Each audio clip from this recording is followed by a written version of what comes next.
Kira Yoshikage from the parallel world was no use. If Bites the Dust activated, Kira alone would be moved to the past of that parallel world, which wasn't the past we needed. It had to be the real world Kira Yoshikage. But Kira Yoshikage is dead. In Morio, I said.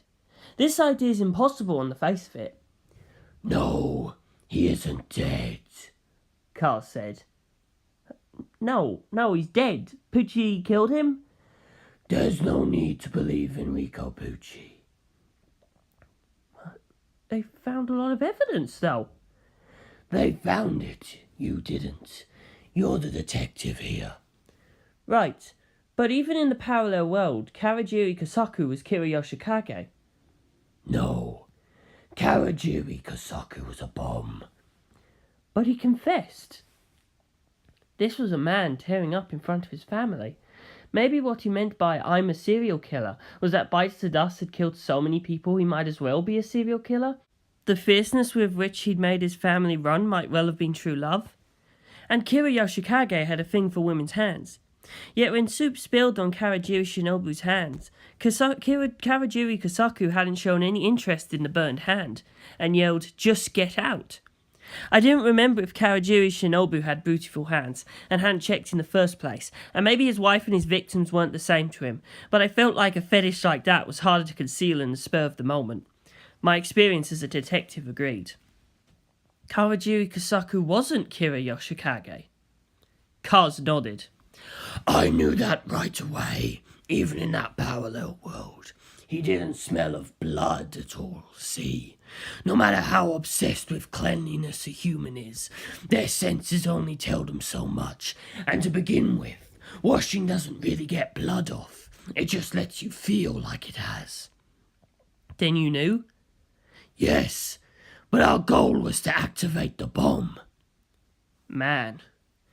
Why you hung up on the fake man from the parallel world? Kars was lost. I was glad Karajiri Kosaku hadn't died.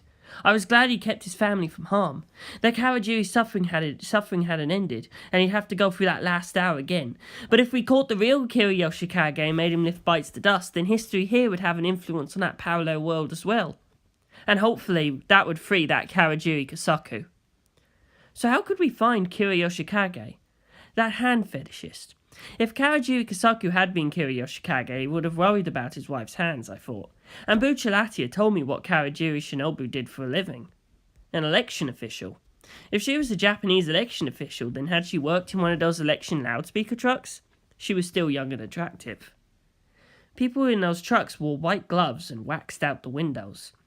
That would attract attention, and even with your hand out the window all day long, you wouldn't get sunburned with gloves on. Kira Yoshikage would consider that a relief, I thought. A job with lots of young, beautiful women wearing gloves. An election office. The Morio Mayor's campaign. Shishimaru Denta and Kumoi Takumi. The current mayor, Shishimaru Denta, had a male secretary, but when Shishimaru stood with Bucciolati at Budogoku Academy, his face swollen, the secretary was nowhere to be found. I could say with confidence, no secretary would hand a politician over to the mob. Quite the opposite. Secretaries would put themselves on the line for the politicians. There should have been a secretary standing with him, his face even more swollen, and he would have taken all questions for Shishimaru, and never let the man answer himself. So where had his secretary gone? I couldn't remember what the man looked like. He'd been so plain-looking. Plain in a handsome way. But a man whose job appeared to be trying not to stand out. I called Bucciolati and Morio from Funny's parallel world, and quickly explained that Karajiri Kosaku was a fake and we had to find Kira Yoshikage again. But Bucciolati said, "Sure, but we're trapped in here and can't move." But there are still detectives in Morio, right? Rumbaba 12 and Daibakusho Curry. Have them look into it. They know what they're doing, right? They might be a bit eccentric, but still. So I have an idea. But first, one question. The guy who died in Kira Yoshikage's place, Karajiri Kosaku, he had a wife, Shinobu. She was an election official, right? Yeah. Which side was she working for? Shishimaru Denta. Do you know his secretary's name? Hold on. Yes, we do. Kunimido Chien. Aha! Then check him out. Then I called Narancia and had him bring Penelope down here. Sure, but you better not fucking scare her, Narancia said. Apparently she'd won him over. When Penelope reached ground level, she took one look at Kars and the Valentines and froze. Oops, guess that was a bit intimidating. Penelope, over here, I said, but she didn't budge. No, I'm scared. How can you make a girl come to a place like this? A girl? How old are you again, Penelope? Don't ever ask a girl her age. Yeah, but I needed her to do me a favour. Just get out of there, she said. I was talking to her with just my face poking out from between Funny's palms. I shook my head. I gotta be in here or the phone won't work. While I was explaining my idea to Penelope, Bucciolati called back. We found him! You were right. Kinimoto Chien is our man. The real Kira Yoshikage at last. He blew several detectives up. We also found a bachelor he was about to kill in the basement of that man's home. He's on the brink of death. Seems like he was badly tortured, but he's still alive. We're heading to join the chase now. Huh? You are? You can get out of Cube House now? No, the Cube House itself is moving. The entire house is rolling like a die. It's crazy, but kind of awesome. I'll call you back. I had Kars bring Made in Heaven Ultimate Requiem down, and while he was doing that, Bucciolati called again. Shit! Damn it! We caught Kunimoto Chien, but the man he was torturing, that sack of shit! It was Jorge Joestar! He fucked up his face and body, and he's dead! He's fucking dead! God fucking damn it! We're gonna fucking kill Kinimoto Chien! I took a deep breath. You can't. Absolutely do not kill Kinimoto Chien. I need you to drop him and Antonio Torres through the hole in the Cube House. What? You want us to let him escape through time? Don't worry. I think the Cube House's time travel device isn't for the person falling. If it was, Tsukumajuku wouldn't have died. Or Jorge Joestar. Or Giorno Giovanna. He would have come back in one piece as well. That device took the person falling and sent them to help someone in the world. I was sure of it. And we needed him most of all, right now. He would be most useful to us. Check with Sugimoto Reimi. Oh, and Bucciolati? I promise we'll cause Kinimoto Chien more pain than a simple lynching ever could. I felt like I'd become a gangster myself. But Jorge Joestar was dead. What should I do with that information? Tell Penelope? Tell Elizabeth? Send word to Erina? I had to do all those things. But I couldn't now. Penelope would go out of her mind. She'd kill the shit out of Kunimoto Chien.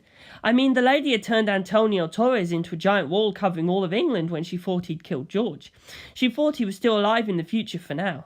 But I couldn't begin to predict what she'd do if she found out he'd actually died. At any rate, Made in Heaven Ultimate Requiem made it safely through Antonio Torres' throat, was spat out into the sky above us, and then Kars guided it back down to our level just as Kunimoto Chien and Antonio Torres appeared out of thin air next to the fountain. I'd been considering punching him on sight, but clearly the gangsters hadn't been able to resist beating the shit out of him before they dropped Kunimoto Chien / Kira Yoshikage through the hole to Piccadilly Circus. It looked like we wouldn't even need to have Kars use the World Ultimate to stop time. Who are you? Why are you here? I'm just trying to assist the mayor and I get dragged through this wormhole. What's going on? He was feigning ignorance. He was a fastidious-looking, handsome man. Ever heard of Dio Brando? I asked. If he hadn't, I couldn't see why a hand-loving, woman-killing pervert would suddenly turn around and torture Jorge Joestar to death. What are you talking about? I'm just a secretary. Don't bullshit me, Kira. Kira? Kira.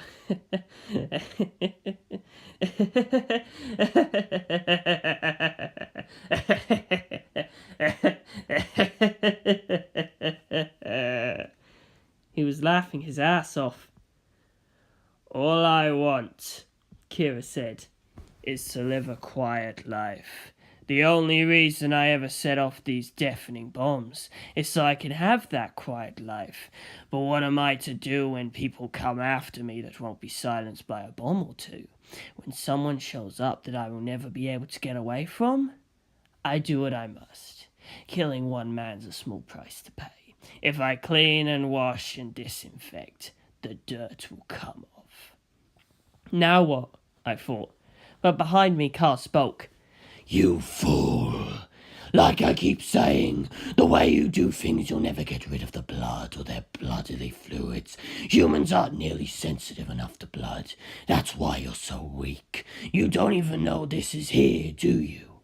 Kars reached out his hand, touched the tip just below Kira Yoshikage's lips, just above the chin. He showed his fingertip to Kira, but there was nothing we could see on it. Even this trace amount of blood harbours life, especially if the owner wants to haunt you and is desperate to live.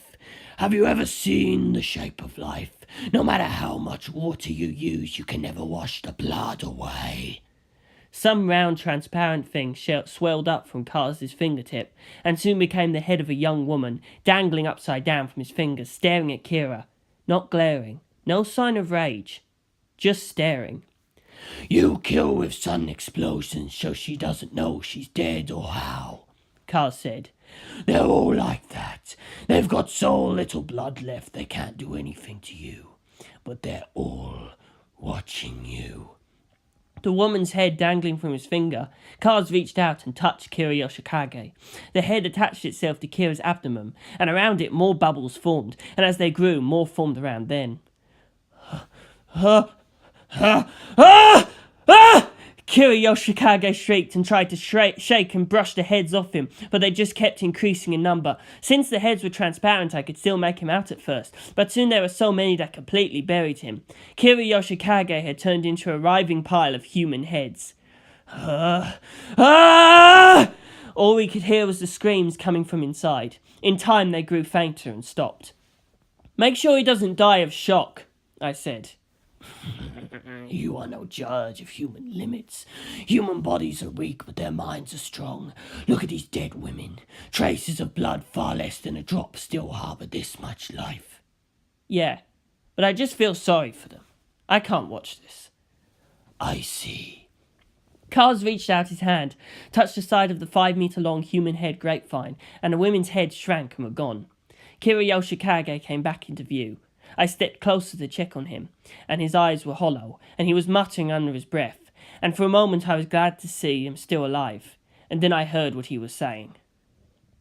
Filth, gotta throw these clothes away, got to always wear new clothes, never old ones. Filth, my nails must be filthy, got to throw them out. Must be stuff left under my nails when I touch the girls. Filthy nails, gotta peel them off, peel all my nails, grow new nails. Oh, my skin's filthy too, my skin is filthy, can't bear it, gotta take it off. Take my skin, these clothes off, peel it off, peel my skin and my nails off, grow new skin. Grow new skin? Like Antonio Torres? Would Kira Yoshikage end up like him, able to replace his skin and nails at incredible speeds? Peel them off whenever? I shuddered, but this was entirely possible. Wounds. Perhaps human minds were as strong as Kars said. I had to settle this before he gained a new power from the suffering he'd just endured. Kars, let's go. Yes. I spoke to Kira. Good and evil, divine and demonic, right and wrong. I've always believed there are shades of grey to all things, and I think I'm right about that. Even you are not entirely evil. You see, you're going to do something for us that only you can do, and that will save the world. Be that as it may, I believe this world is mostly good, and will continue to condemn evil as I see it. Because this world's scale leans safely on the side of good, people like me can go around saying shit like, there's no absolute good or evil, and sound reasonable. So I'm grateful to you. Thank you for saving the world, Kira Yoshikage. Goodbye. Kars crouched down next to Kira. From here's our little rendezvous. We'll be together for all of this. But rather than help Kira Yoshikage up, Kars pulled Killer Queen out of him. It was a humanoid stand with a smooth cat-like face. It took a swing at Kars, but he didn't care. Go ahead and give it a try. Killer Queen blew Kars up. Wait. Too close! Kira said, But Killer Queen pressed the switch anyway. Boom! Kars swelled up a bit and flames erupted from cracks in his skin, but they died as soon as they began and he was back to normal. Killer Queen's face was devoid of expression, but it clearly hadn't expected that. Keep going until you get it, Kars said, and Killer Queen hit the switch again, and was clearly making the bombs bigger each time, trying to blow Kars up, but boom, bang, kaboom, all the explosions were contained entirely inside Kars. He just let a little flame or backdraft out and was fine. At last, he said, "Get it now," and the explosions stopped. What are you doing, Killer Queen? Kill him! Kira snarled. The fact that you still haven't given up is the difference between your life and your ability. The answer to that equation is the hopeless situation you find yourself in and the pathetic line you just uttered. You wish your dad to solve everything for you while you lie there and take it easy. No, I wouldn't even qualify that as trying to live. You're just being lazy and pushing your problems onto others. A quiet life, if by any chance you manage to achieve that for a single moment, it won't be because of anything you did. It will be purely because of the talent you were born with that you happen to ride out. You, yourself, and your talent are separate things. Understand? You are but a fool trying to take the easy way out. All you can do is grunt. Even that is because you persist in trying to protect your tedious pride, even though you long since gave up on trying to protect your talent. I see right through you. Deep down in your heart, you're envious of that talent. You're annoyed it exists. You want to believe you're this amazing person, but what actually gets results is the one standing next to you. This is the inherent sin of all stands. They take human forms, stand right beside you, and prove that your personality and talent are unrelated. Having browbeaten Kira into silence, Kars turned back to Killer Queen. It seems your master's vanity had left him immobile. So let me ask you, set one of those bombs that turn back time inside your master. Killer Queen stared at Kars, and then went back inside Kira. Stop! How can you listen to him? Kira said, but Killer Queen ignored him, vanishing from view. You are now a bomb, Kars said. He picked Kira up. Come, Standmaster. Once again you survive, or because your talent is distinct from you. Pampered humans are but so much baggage. The abuse had Kira shaking, tears in his eyes, but Kars just grabbed him bodily, sprouted wings and took off towards the sky. He was beautiful. If only I had wings, I thought, but they wouldn't look half as good on me, so I figured I was better off without. As Kars wheeled above us, Funny Valentine called up to him. Wait, Kars. Let me do what I can to ease your burden, such as it is. Speak, Kars said. We know the approximate date that the pieces of the Holy Man were gathered and hidden in Trinity Church. This occurred in the second universe, in other words 35 universes ago, on January 19th, 1891, at 4:30 p.m, right after the finish for the first ever Steel Ball run. That's one less universe you have to turn back, and that makes much less time you have to search through. I spent thousands of years in Europe, but your American jokes aren't half bad either. I thank you then, Funny Valentine. If you want off the ship, do so now. Goodbye, Jorge Joestar. And with that, Kars flew higher, and with Killer Queen by his side, flew through Antonio Torres's half-dead mouth, and out of the rhinoceros beetle's armour.